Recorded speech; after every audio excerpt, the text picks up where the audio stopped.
গ্রিসের সান্তোরিনি আইল্যান্ডে দফায় দফায় দুদিন যাবৎ ভূমিকম্প হচ্ছে।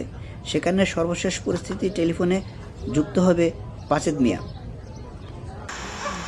ভাই কেমন আছেন? জি আলহামদুলিল্লাহ ভালো আছি, আপনারা কেমন আছেন? এই তো ভালো। আপনার যদি একটু পরিচয়টা দিতেন, কোথায় থাকেন, আপনার নাম কি? আমার নাম পাচেদ মিয়া, আমি গ্রিসের সান্তোরিনি দ্বীপে থাকি। সান্তোরিনি ফিগাস, এটা মেন শহর আর কি। ওখানে কত বছর যাবত আপনি থাকেন? আমি আছি মোটামুটি এখানে 12-13 বছর যাবত আছি। 2012 সাল থেকে আমি এখানে আছি। আচ্ছা, ওখানে তো আজ প্রায় দুদিন যাবত যে দফায় দফায় প্রায় 200-র অধিক ভূমিকম্প হয়েছে। আপনার আশেপাশে ভূমিকম্প হয়েছে, এরকম কি অনুভূতি আপনি পেয়েছেন? হ্যাঁ, অনেকবার ভূমিকম্প হয়েছে। লাস্ট 48 আওয়ারের মধ্যে প্রায় 300-র মতো ভূমিকম্প হয়েছে।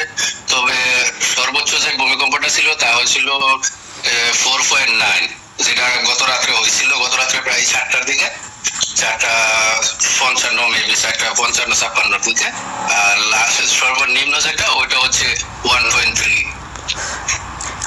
আপনি যেখানে থাকেন বা যেখানে বাস করেন সেখানে কি কোনো ক্ষয়ক্ষতি হয়েছে ভূমিকম্পের ফলে?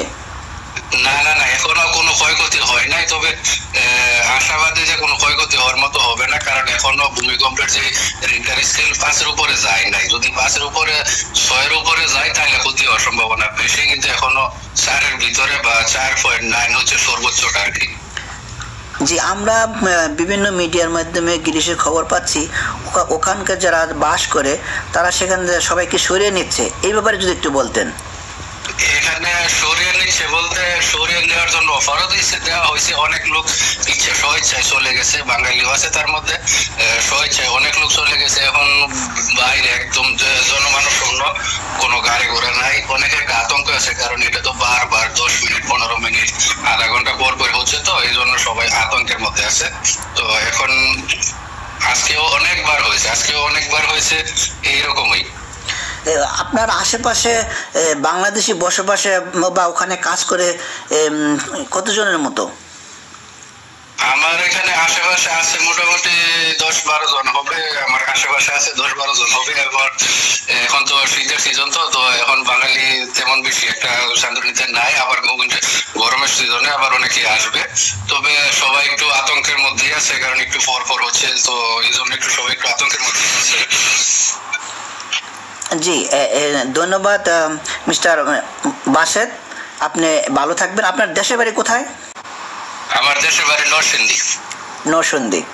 জি, আপনি ভালো থাকবেন, নিরাপদে থাকবেন। জি, অবশ্যই দোয়া করবেন। আর সবাই এত আতঙ্ক হওয়ার, আমি অনুরোধ করবো যে যারা আমাদের আত্মীয় স্বজন আছে বাংলাদেশে, তারা এত আতঙ্কিত হওয়ার কোনো কিছু নাই, কারণ এটা জাস্ট নর্মাল, তেমন বেশি বড় কোনো কিছু না। কিন্তু সবাই আশা করতেছে, আশাবাদী যে এর চেয়ে বড় কোনো কিছু হবে না। তো সবাই একজনের জন্য দোয়া করি, বাস এতটুকুই। আতঙ্ক হওয়ার এত তেমন কোনো কিছু না, কিন্তু যদি কোনো বড় কোনো কিছু হয়, সরকার এখানে জরুরি অবস্থা জারি করে রাখছে। সবকিছু একটু পরে পুলিশ, তারপরে ফায়ার সার্ভিস এরা রাউন্ড দিচ্ছে, গাড়ি দিয়ে রাউন্ড দিচ্ছে, হাইটা রাউন্ড দিচ্ছে, সবকিছু তাদের কন্ট্রোলের ভিতরে আছে। তো সবাইকে অনুরোধ করবো, এত আতঙ্কিত হওয়ার কোনো কিছু নাই, ভয় পাওয়ার কোনো কিছু নাই। জি, ধন্যবাদ মাইগ্রেশনের সাথে আপনি কথা বলার জন্য। ধন্যবাদ আপনাকেও।